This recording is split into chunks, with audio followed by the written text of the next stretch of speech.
कृष्ण पुनर्योगम च शंससि यच्छ्रेयेतेयोरेकं तन्मे ब्रूहि सुनिश्चितम्। श्री भगवान उवाच संन्यासः कर्मयोगश्च निःश्रेयस्करावुभौ तयोस्तु कर्म संन्यासात् कर्मयोगो विशिष्यते। ज्ञेयः स नित्य सन्यासी यो न द्वेष्टि न कांक्षति निर्द्वन्द्वो हि महाबाहो सुखम बंधात् प्रमुच्यते। सांख्योगो पृथक बाला प्रवदन्ति न पंडिता एकम म्याप्य स्थिता सम्यक उभयोर्विन्दते फलम यस्सांख्यै प्राप्यते स्थानम तद योगैरपि गम्यते एकम सांख्यम च योगम च यः पश्यति स पश्यति। संन्यासस्तु महाबाहो दुःखम आप्तुमयोगतः योग युक्तो मुनिर्ब्रह्म न चिरेणाधिगच्छति योग युक्तो विशुद्धात्मा विजितात्मा जितेन्द्रिय सर्वभूतात्म भूतात्मा कुर्वन्नपि न लिप्यते।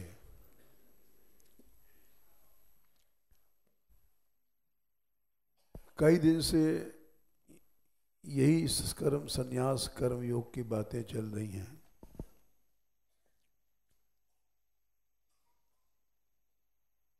कर्म संन्यास से कर्मयोग बड़ा है,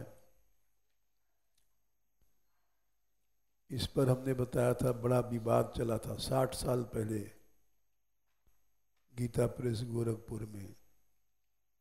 हिंदुस्तान के बड़े बड़े महात्मा उस विवाद में थे। जयदेगाल गोविंदका जी जो गीता प्रेस के संस्थापक हैं, वो कर्मयोग को बड़ा बताते थे क्यों गृहस्थ थे, और करपात्री जी वगैरह कर्म संन्यास को क्योंकि सन्यासी थे, उसको बड़ा बताते थे। लेकिन दोनों ही पक्ष गलत है। हालांकि हम छोटे आदमी हैं, ऐसा कहना नहीं चाहिए महापुरुषों को, लेकिन महापुरुष की बात नहीं है। बात है भगवान ने निर्णय किया कि संन्यासः कर्मयोगश्च निःश्रेयस्करावुभौ तयोस्तु कर्म संन्यासात् कर्मयोगो विशिष्यते। कर्म संन्यास से कर्मयोग बड़ा है। इसलिए प्रश्न ही ऐसा था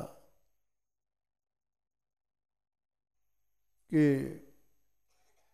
यच्छ्रेयेतेयोरेकं तन्मे ब्रूहि सुनिश्चितम्। पहला श्लोक कहता है निश्चित बात बताइए जो श्रेयकारी ज्यादा है। भगवान ने कहा निःश्रेयस्कारी दोनों हैं, लेकिन फिर भी कर्मयोग विशेष है। इसलिए कर्मयोग विशेष क्यों है कि वो समाज में महात्मा लोग कर्म करते हैं तो उनसे कर्म करना सीखते हैं लोग। हम जो करते हैं उसका समाज पर प्रभाव पड़ता है और हर व्यक्ति पर प्रभाव पड़ता है। जैसे कि मान मंदिर के इतिहास में ये पहला मौका है कि जहाँ एक साथ सब लोग कीर्तन करते हैं, एक साथ फेरी करते हैं, एक साथ भिक्षा जाते हैं। 60 साल के बीच में ये पहला मौका है। कोई भी ऐसा मूर्ति नहीं है खटपटिया जो इस नियम को तोड़ दे, और इसका प्रभाव विदेशी संत लोग, अब 2 जर्मनी के हैं, इन पर भी प्रभाव पड़ा। ये भिक्षा गए और समाज का प्रभाव पड़ता है। हम देख रहे कल कि मंदिर कितना अच्छा हो गया, सब लोग ईंट ढो रहे थे तो नरसिंह दास जी भी ढोने लग गए, जबकि इनके पथरी है, दर्द है और पीछे पेट में दर्द हुआ भी। हमने इनसे कहा कि तुमने गलत किया, लेकिन लोक दृष्टि से इन्होंने जब सब काम कर रहे हैं तो हम भी काम करें, एक आदर्श रखा। और इसलिए कर्मयोग बढ़ा है। कर्मयोग इसलिए बढ़ा है कि लोक संग्रह में वापी संपर्शन कर तुम रहसी। 3/20 में भगवान बताया लोक संग्रह के लिए, लोग सीखें, संग्रह करें हमसे, इसलिए भी कर्म करना जरूरी है। एक आदमी नहीं करेगा तो दूसरे पर भी प्रभाव पड़ता है न करने का, आलस्य का।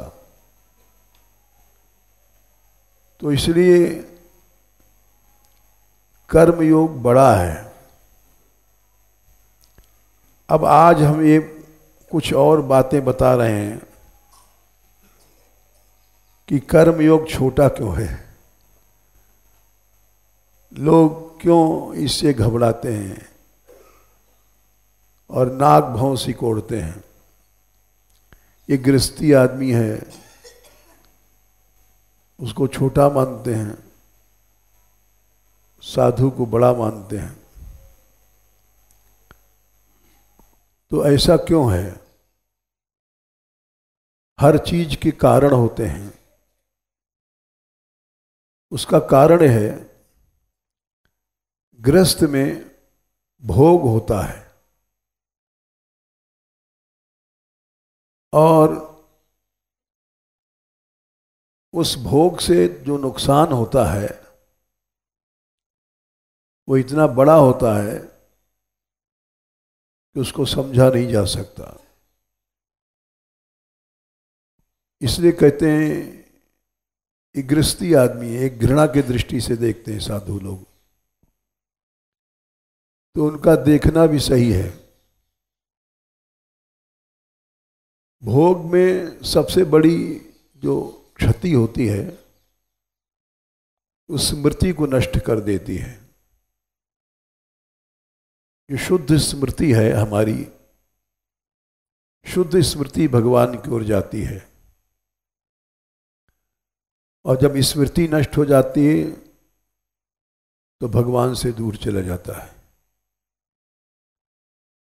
5वें स्कंद के 5वें अध्याय में इसका प्रमाण है।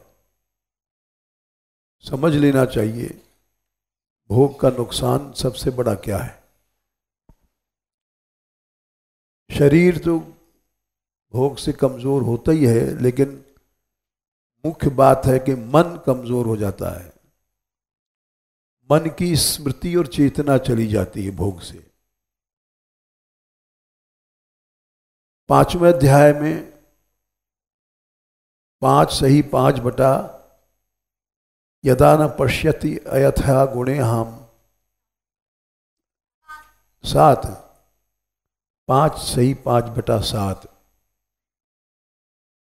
ये भोग का बहुत बड़ा नुकसान है।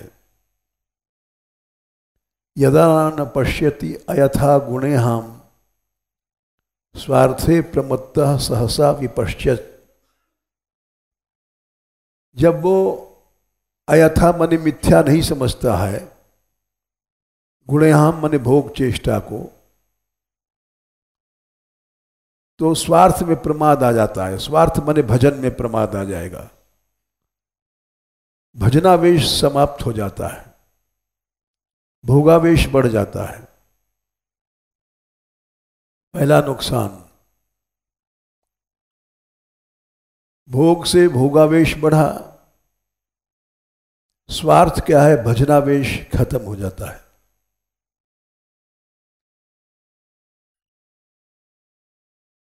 और दूसरा गतस्मृतिर विंदति तत्रतापान आसाद्य मैथुन्यम अपार यज्ञ। मैथुन्यम मने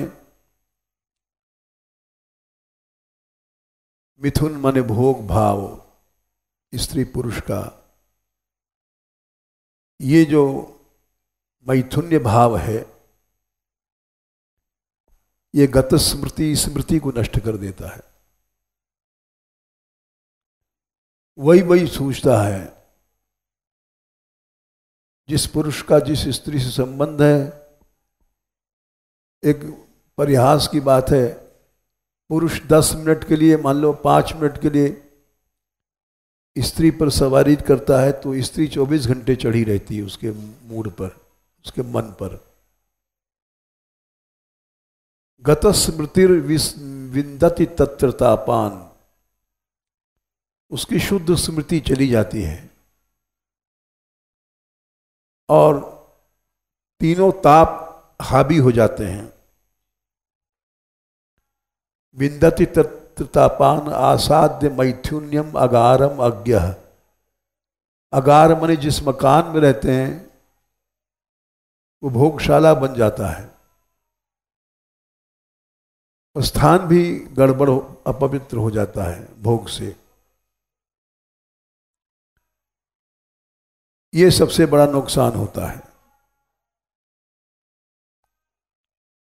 और इस नुकसान को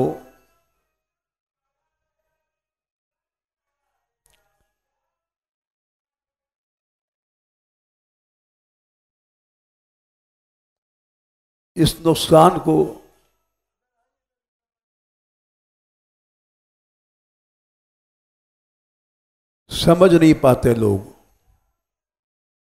स्मृति जब चली जाती है उससे ज्यादा बड़ा नुकसान कोई नहीं है दुनिया में, कि स्मृति से ही भगवान मिलते हैं।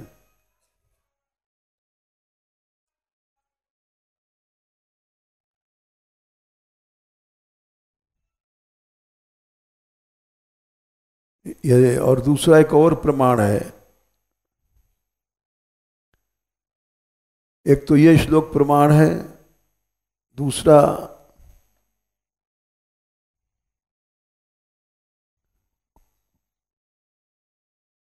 ये नहीं, हमारी डायरी लानो लंबी वाली।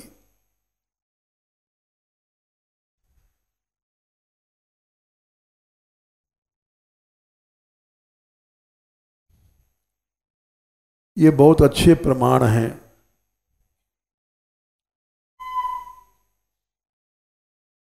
और ठोस प्रमाण है, इनका जानना हर आदमी को जरूरी है।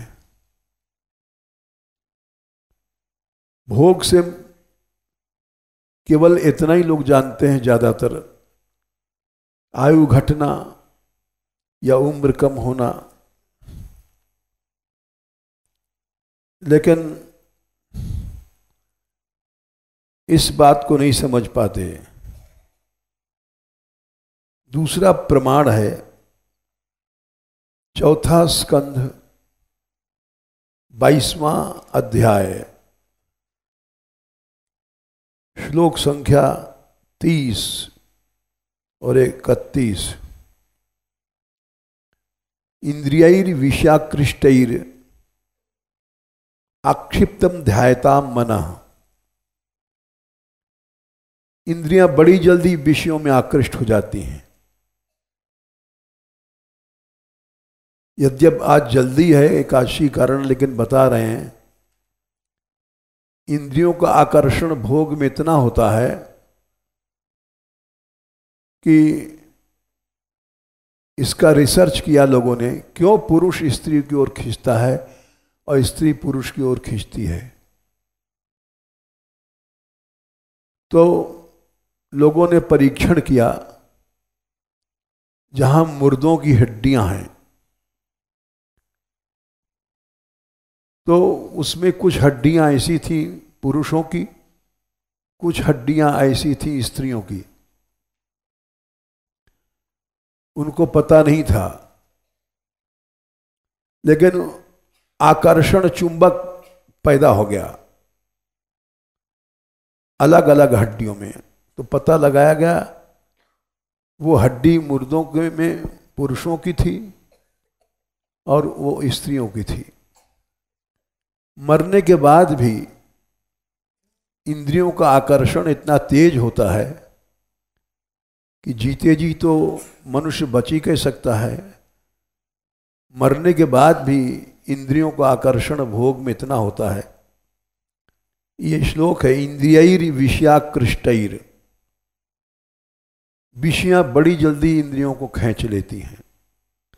आकृष्ट माने एक सेकंड का लाखवां हिस्सा भी नहीं लगता खींचने में,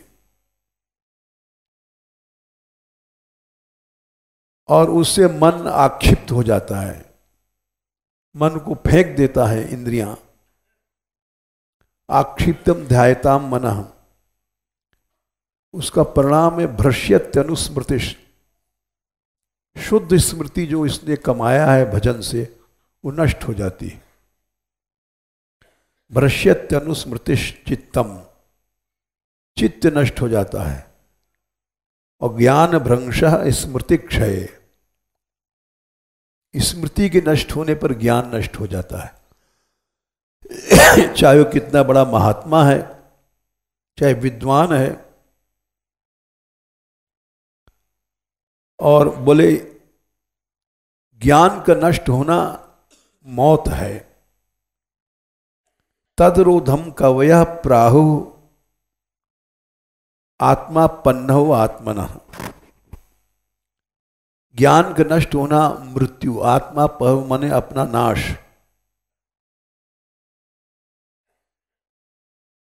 इससे बड़ा नाश न था, न है, न है, न हो सकता है। नातः परतरो लोके पुंसा स्वार्थ व्यतिक्रमे, इससे ज्यादा स्वार्थ का नाश नहीं हो सकता संसार में। यतद्धन्यस्य प्रियस्त्वम, प्रेम हो जाता है पुरुष स्त्री का। यतद्धन्यस्य प्रियस्त्वम आत्मनः स्वत व्यतिक्रमाम, माँ रोको बाप रोको, लव मैरिज हो जाती है, कितना रोको कोई नहीं रुकता है, क्योंकि प्रियस्त्वम हो गया, वो चीज प्यारी लगने लग गई। माँ बाप को छोड़ देते हैं लोग ब्याह होने के बाद, गुरु गोविंद छोड़ देते हैं, सबका प्रेम खत्म। वही प्रियस्त्वम, उसी पर 24 घंटे प्रियस्त्वम ने प्रीता रहती है। आत्मना स्वव्यतिक्रमात्, आत्मा का व्यतिक्रम हो जाता है। तो ये भोग के नुकसान हैं, जो सूक्ष्म नुकसान हैं। चित्त का नाश, चेतना का नाश, चेतना का नाश हो जाता है। ये बात कल बताएंगे, क्योंकि आज एकादशी है। एकादशी में लोग आ जाते हैं जल्दी। चेतना का नाश माने चेतना ही तो आत्मा है। आत्मा का जब प्रकाश पड़ता है इंद्रियों में, शरीर में, हम देख रहे हैं, आंख देख रही है क्योंकि चेतना आई आत्मा की, कान सुन रहा है, आत्मा की चेतना आई कान में, हाथ काम कर रहा है, आत्मा की चेतना आई। चेतना शरीर के अंदर सबसे कीमती चीज है। और इसको भगवान ने भी कहा है कि जीवों में चेतना मैं ही हूं। 13वें अध्याय में महाभूतान्यहंकारो बुद्धिरव्यक्तमेव च। हाँ, इंद्रियाणि दशैकम च पंचचेंद्रिय गोचरा। और छठवां श्लोक क्या है? इच्छा द्वेषा सुखम देखम दुखम।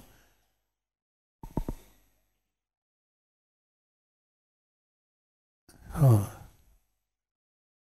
इच्छा द्वेषा सुखम दुखम।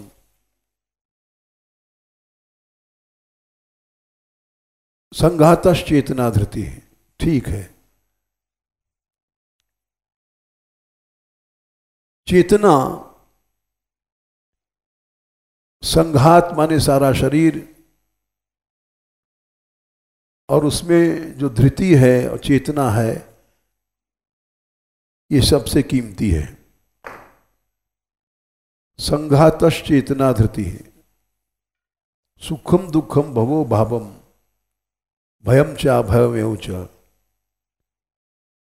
ये 17 चीजें मिलकर के शरीर बनता है।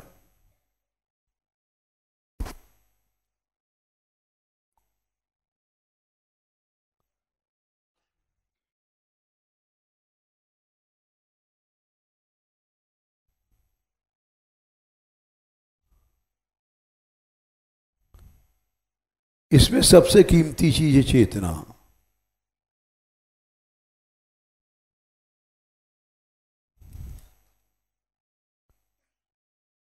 तेरह बटे 6।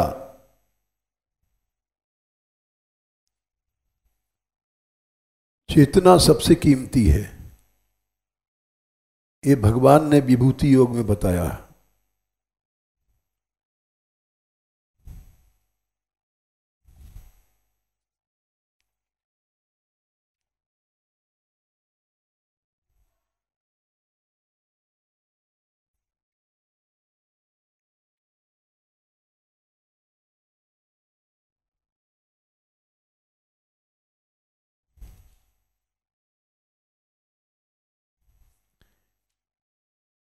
विभूति योग देखो, अध्याय 10